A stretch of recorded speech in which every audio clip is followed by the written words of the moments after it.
Someone who is genuinely young and was a sensation when she got elected to the United States Senate from Iowa.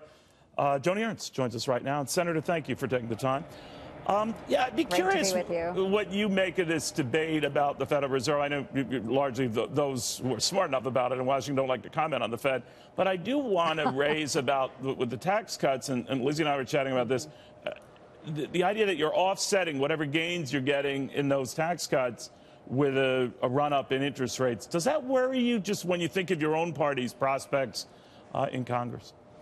It does worry me because we put a lot of effort into making sure that those dollars were staying in the pockets of our hardworking Americans. So we want to see that moving on in the future. So increasing interest rates does concern us. You know, we're getting word from the White House, Senator, that the president spoke to French President Macron about how the U.S. and Europe might find some agreement or come together on these tariffs. I haven't had a chance to talk to you since the president has contemplated them. They're going to be big, and they spread to obviously countries like China, where they're going to be particularly big. Does the trade war worry you? It does worry me, and the announcement of the tariffs, especially on aluminum and steel, really worry our Iowa farmers and farmers all across the United States, because we know that retaliation, especially when we have these tariffs going out, they are so easy for other countries to do on the agricultural industry. So we do have a lot of concerns about that, and we're afraid that a trade war will start. So we need to be very careful about what we are doing with tariffs. Do you think this thing gets out of control?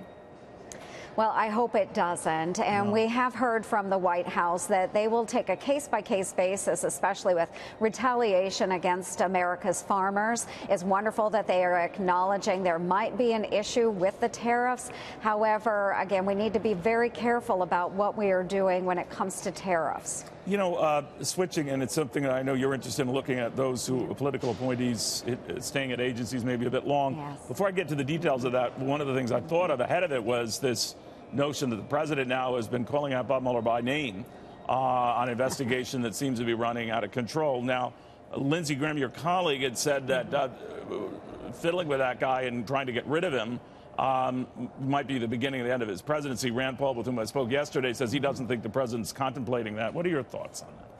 Well, I think the president is very tough on his rhetoric. However, as I have said before, let the investigation go where it goes. If there are facts out there that are existing and they've been discovered, then follow those facts and see where it goes. If it doesn't lead anywhere, then the investigation should come to an end.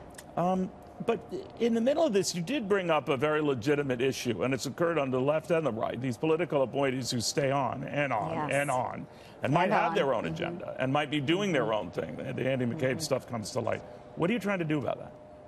Well, I have introduced today a brand new act which would prevent those political employees from burrowing into the federal government. So again, they're appointees, and what we don't want to see are these temporary assignments then turning into permanent positions within the federal government. So this would create a 2-year cooling off period. So those political appointees would have to take a time out essentially for 2 years before they could reapply for positions within the federal government. What if you were appointed at the last day of the prior administration? You would have 2 years, right, in that position.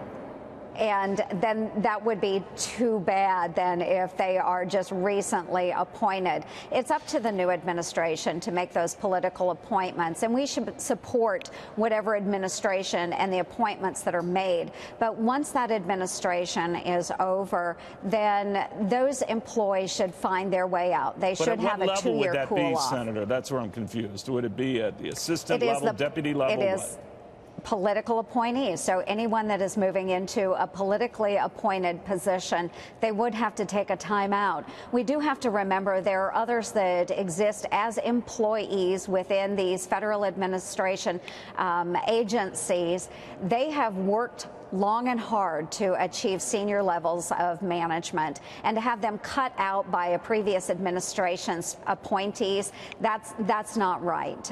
So we want to make sure that we're starting clean break. Any new administration that comes in, they should be able to have their appointees. Certainly, we don't want to see a previous administration's appointees burrowing into the federal government.